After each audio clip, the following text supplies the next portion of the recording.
मकर राशि वालों के लिए अगस्त का महीना क्या कुछ लेके आया है।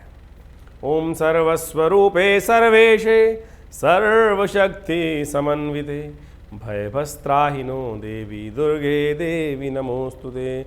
जयंती मंगला काली भद्रकाली कपालिनी दुर्गा क्षमा शिवा धात्री स्वाहा स्वधा नमोस्तुते। नमस्कार, स्वागत है आपका आचार्यवाणी में। मैं आचार्य डॉक्टर विक्रमादित्य आपके साथ हूँ। मकर राशि वालों, आपकी राशि के अनुसार से आने वाला समय आपके लिए क्या कुछ करने वाला है। अगस्त में क्या कुछ होने के योग हैं। वैसे तो अगर हम अगस्त का पहला भाग देखें तो आपके लिए बहुत अनुकूल दिखाई देता है हमको। ओवरऑल कई प्रकार से आपके लिए ग्रह अनुकूल दिखाई दे रहे हैं, बहुत सारे अच्छे योग बना रहे हैं। लेकिन फिर भी इस पहले भाग में यदि हम समझें तो कई ग्रहों का परिवर्तन होने जा रहा है। ओवरऑल तो हवा अच्छी चल रही है, लेकिन शुक्र का जो ये परिवर्तन बड़े विचित्र प्रकार से होने जा रहा है, जो आपके षष्ठ अष्टम और जो सप्तम भाव को देखेगा वहाँ पर प्रभाव उत्पन्न करेगा। शुक्र वक्री हैं, फिर अस्त हो जाएंगे और फिर स्थान परिवर्तन करेंगे। ये आपके लिए फ्लक्चुएशन उत्पन्न कर सकते हैं। ये आपके लिए विशेष तौर पर इमोशनल पॉइंट ऑफ व्यू से परेशानी उत्पन्न कर सकते हैं। कई सारे इमोशंस झगड़ों में आप फंस सकते हैं। ऐसे में आपको बहुत सावधानी के साथ चलना है। शुक्र जो है विशेष तौर पर जो ग्रह है वो युक्ति युक्त ग्रह है। शुक्र जो है वो विशेष तौर पर नीतिगत ग्रह है।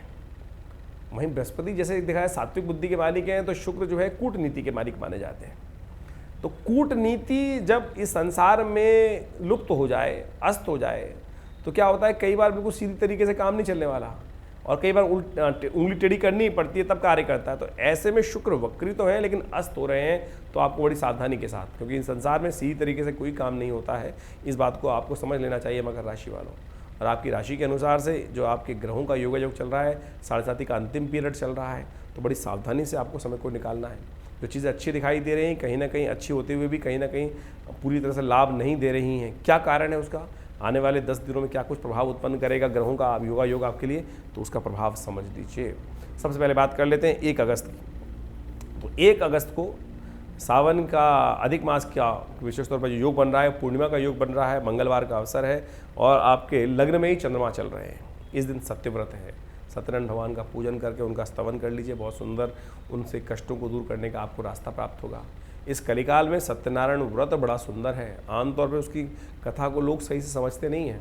केवल वही लोग समझ लेते हैं कि ऐसा किया वैसा किया और ये घट गया वो घट गया।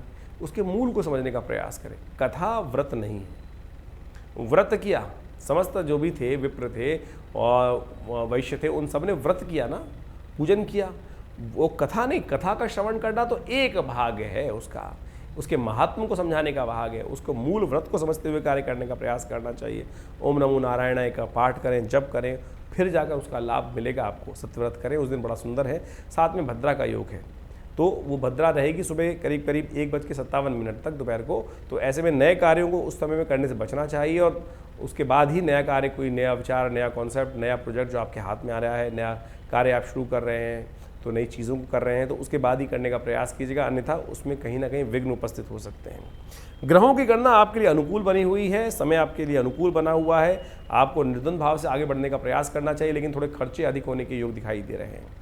थोड़ा कोई लोन पास होता दिखाई दे रहा है, लोन के संबंधित में कार्य आगे बढ़ सकते हैं, ये भी बनते दिखाई दे रहे हैं काम। तो ऐसे में आगे बढ़ने का आपको प्रयास करना चाहिए। बस थोड़ा सा विचारों को दृढ़ रखते हुए कार्य करें। उपाय के तौर पर सत्यनारायण व्रत करें, इससे सुंदर उपाय नहीं होगा। इसको करें, कल्याण का योग बनेगा। 2 तारीख को हम यदि बात करें तो उस दिन आप बुधवार है, प्रतिपदा तिथि है, सावन मास के अधिक मास की कृष्ण पक्ष की प्रतिपदा है।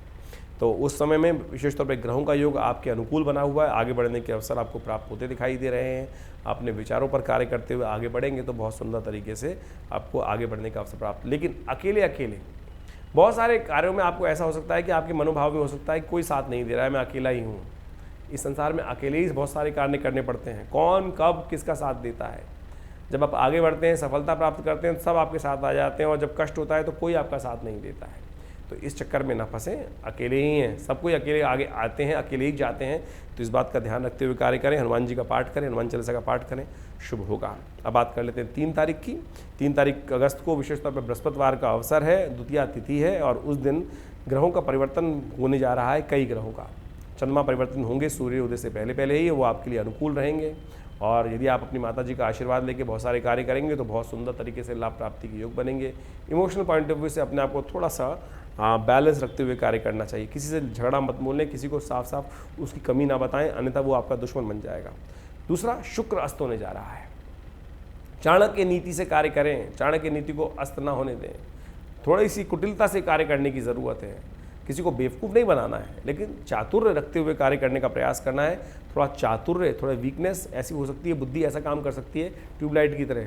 पहले चलती थी ना ट्यूबलाइट, झुक होते हुए एकदम विचार आएगा नहीं, लेट में आएगा, फिर आप नुकसान करेंगे। तो इसलिए कोशिश करें शुक्र नीति का इस्तेमाल करते हुए कार्य करें। अच्छा हीरा पहन लें या गौ सेवा करें, ये उपाय है, इसको करते हुए कार्य करना चाहिए। हाँ, शुक्र जो गोचर में परिवर्तन की तरफ जा रहे हैं, एक विशेष अवस्था में जा रहे हैं।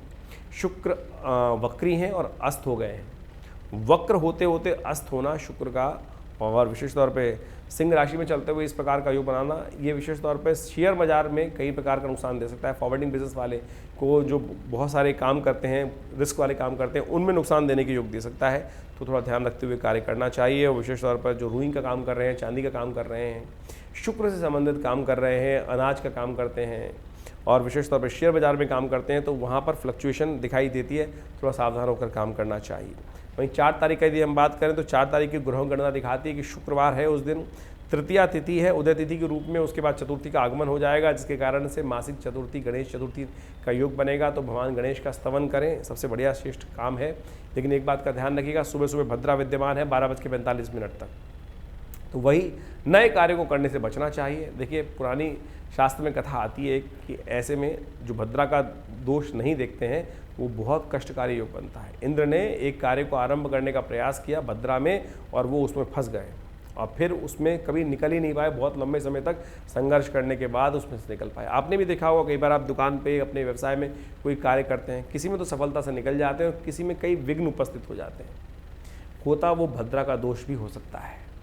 कई बार भद्रा योग काल में कोई नया कार्य हम सोच लेते हैं, विचार कर लेते हैं, उस पर कार्य करना शुरू कर देते हैं, तो वो विचार कहीं ना कहीं फंसता चला। कई चीज़ ऐसी होती हैं कि एकदम गोली की तरह जाती हैं, और जो देखेंगे, एनालाइज करने का प्रयास करेंगे तो ये योग बहुत विचित्र तौर पे कार्य करता है। कोई बहुत सारे लोग तो ध्यान ही नहीं देते, आमतौर पे जनरल लोग ध्यान ही नहीं देते हैं, लेकिन हमने अपने कार्यक्रम के माध्यम से इस विशेष तिथि को भी आपके समक्ष उपस्थित करना शुरू किया है, बताना शुरू किया है। तो आशा करते हैं आप इस छोटे से सिद्धांत को भी समझने का प्रयास करेंगे। तो भद्रा रहेगी उस दिन, यदि हम बात करें शुक्रवार के दिन 4 अगस्त को 12:45 तक, तो उसके बाद सोच लीजिएगा, विचार कर लीजिएगा, नए कार्यों पे कार्य कर लीजिएगा, फिर आपको अवश्य उसमें सफलता के योग बना पाएंगे, अपनी मेहनत का फल ले पाएंगे। अब बात कर लेते हैं 5 तारीख की, 5 अगस्त की। 5 अगस्त को शनिवार है, चतुर्थी तिथि उदय तिथि के रूप में विद्यमान है। उसके बाद पंचमी का आगमन हो जाएगा।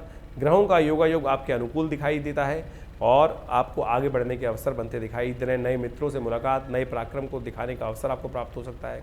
लेकिन एक अच्छी बात नहीं है, बहुत सारे लोग आपको मिस यूटिलाइज कर सकते हैं, जो इमोशनल पॉइंट ऑफ व्यू से कह सकते हैं भैया तू मेरा ये काम कर दे, मेरा ये काम कर दे। आना कुछ नहीं है आपको उसमें से, धन्यवाद भी नहीं मिलना है, क्योंकि ग्रह ऐसे चल रहे हैं कि धन्यवाद भी नहीं करेगा, काम करवा लेगा, फिर चर्ची भाई किसके दम लगाया, किसकी ऐसी स्थिति हो जाएगी। तो ध्यान रखें, अपने थोड़े स्वार्थी बनते हुए अपने कार्यों में काम करें, क्योंकि समय पॉजिटिव चल रहा है। उसमें टाइम लगाएंगे तो रिजल्ट आपके लिए अच्छे आएंगे, तो इस बात का ध्यान रखते हुए कार्य करें। शनिवार का अवसर है और शनि महाराज आपके लिए द्वितीय भाव में चल रहे हैं।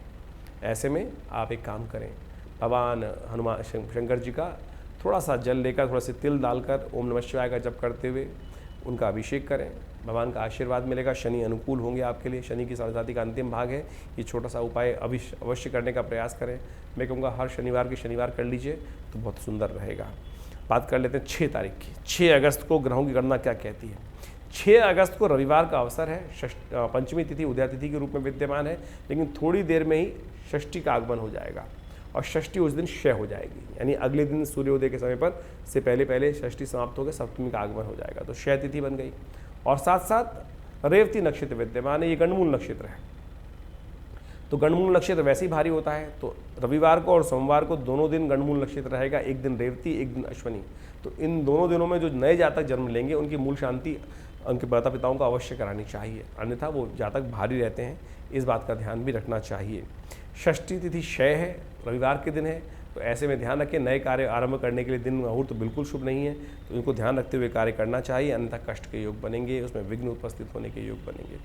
ऐसे में ग्रहों की गणना आपके लिए विशेष तौर पर समझें तो समय अनुकूल दिखाई देता है, लेकिन फिर भी एक बात ध्यान रखिएगा, केवल हास परिहास में ही समय बेकार ना हो। रविवार का दिन है, छुट्टी का दिवस है, तो ऐसे में समय आपके बहुत अनुकूल चल रहा है।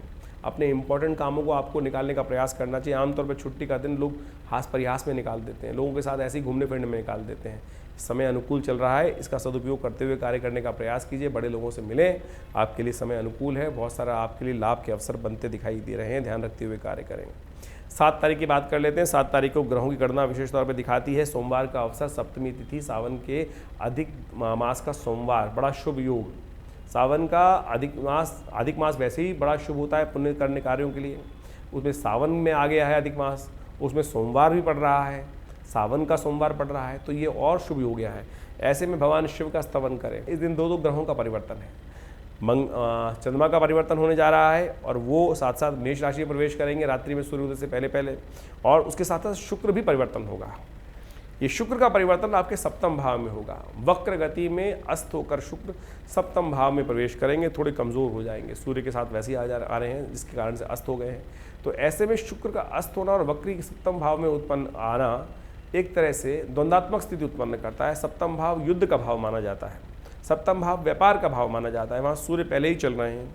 ऐसे में अपने इमोशंस को कंट्रोल करते हुए आपको काम करने का प्रयास करना चाहिए। बहुत ज़्यादा एग्रेसिव मत हो, इन दोनों एग्रेसिवनेस आपको नुकसान दे सकती है। शांत होकर चीज़ों को बहुत अच्छे से समझाने का प्रयास करें, नहीं तो कहीं ना कहीं द्वंद्वात्मक। मंगल वैसे ही अष्टम भाव में चल रहे हैं, शुक्र सूर्य दोनों के दोनों सप्तम भाव में आ गए हैं, तो एग्रेसिवनेस होने के कारण से कई प्रकार से कष्ट हो सकता है। मन को शांत करने का आपको प्रयास करना चाहिए। ऐसे में भगवान सूर्य को नित्यपति जल दें, हो सके तो नित्यपति भगवान शिव शंकर का पूजन करें, उनका अभिषेक करें, कष्टों को दूर करने का अवसर प्राप्त होगा। और हो सके तो हनुमान जी को भी प्रसन्न करने का प्रयास करें। ग्रहों का समय थोड़ा भारी चल रहा है मकर राशि वालों, इसमें ध्यान रखते हुए कार्य करने की ज़रूरत है, क्योंकि मंगल अभी काफ़ी लंबे समय तक 19 अगस्त तक यहाँ चल रहे हैं। शुक्र यहाँ वैसे ही परिवर्तन करके आ गए हैं, और साथ साथ बृहस्पति का जो योगा योग आपके साथ राहु के साथ चल रहा है, इन सबको ठीक करने के लिए अध्यात्म का सहारा लीजिए। अध्यात्म के सहारे से जो आपके कष्ट है वो दूर करने के अवसर प्राप्त होंगे। बृहस्पति जो है आपके 12वें भाव में प्रभाव डाल रहा है, नुकसान करा रहा है, जुर्माने करा रहा है, अननेसेसरी खर्चा करा रहा है। तो इन सब चीज़ों को समझें। मन में अननेसेसरी सब कुछ होते हुए भी ना क्या करा है, अननेसेसरी रेस्टलेसनेस दे रहा है आपको, तो इस बात का ध्यान रखते हुए कार्य करना चाहिए। साथ साथ 8 तारीख को जो विशेष तौर पर ग्रह समझें, अष्टमी तिथि और मंगलवार है, उस दिन ग्रहों की गणना दिखाती है कि जो चंद्रमा का परिवर्तन हुआ है वो आपके लिए बृहस्पति के साथ धन आगमन की सूचना दे रहा है। तो धन आगमन के होने के योग दिखाई देते हैं। भगवान शिव का स्तवन करके, हनुमान जी को प्रसन्न करके आप और इस शुभ योग को लाभ की तरफ ले जा सकते हैं, कल्याणकारी योग बना सकते हैं। वहीं 9 तारीख की यदि हम बात करें तो उस दिन बुधवार का अवसर है और साथ साथ नवमी तिथि विद्यमान है। चंद्रमा उच्च के होकर आपके पंचम राशि में प्रवेश करेंगे, सर्वार्थ सिद्धि योग का निर्माण करेंगे, और ये योग बहुत शुभ है, आपके लिए आगे बढ़ने के अवसर बनाने वाला है। आपके विचारों को यदि आप सही स्थान देंगे तो बहुत सारे कार्यों को शुभ लाभ की तरफ ले जा सकते हैं। 10 तारीख की यदि हम बात करें, 10 अगस्त को बृहस्पतिवार का दिवस, दशमी तिथि, और उस दिन ग्रहों का योगा योग आपके अनुकूल है, आगे बढ़ने के अवसर आपको प्राप्त होंगे। तो हमने समझाने का प्रयास किया कि कैसी कैसी स्थिति आपकी ग्रह के अनुकूल दिखाई देती है, तो आप उस चीज़ को समझते हुए कार्य करने का प्रयास करें। आपको फिर अवगत कराएंगे। देखिए, मकर राशि वालों, आपकी 7.5 का अंतिम भाग चल रहा है। ऐसे में आपको बहुत सोच विचार कर कार्य करने का प्रयास करना चाहिए। शनि अभी करीब करीब 2025 तक यहाँ चल रहे हैं, और ये आपके लिए 7.5 का अंतिम भाग है। 7.5 का उतरती 7.5 कहा जाती है, आपके लिए नुकसान नहीं देती, लेकिन फिर भी 7.5 है। ऐसे में शनि का उपाय लगातार आपको करते रहने चाहिए। विशेष तौर पे इसको अच्छे से एनालाइज करवाने का प्रयास करना चाहिए। कई बार ग्रहों में दशा इत्यादि कौन सी चल रही है, उन सबको देख के बहुत सारी चीज़ों को एनालाइज कर सकते हैं और समझ सकते हैं ग्रहों का योगा योग किस प्रकार से है। गोचर के दृष्टिकोण से जो ग्रहों का प्रभाव है वो तो हम आपको लगातार समझा ही रहे हैं, उन सबके उपाय भी आपको लगातार बताते रहे। बहुत सारे सही समय को पहचानते हुए अपने समय का, जीवन का सही दिशा और लाभ प्राप्त करने के लिए कार्य करेंगे। धन्यवाद।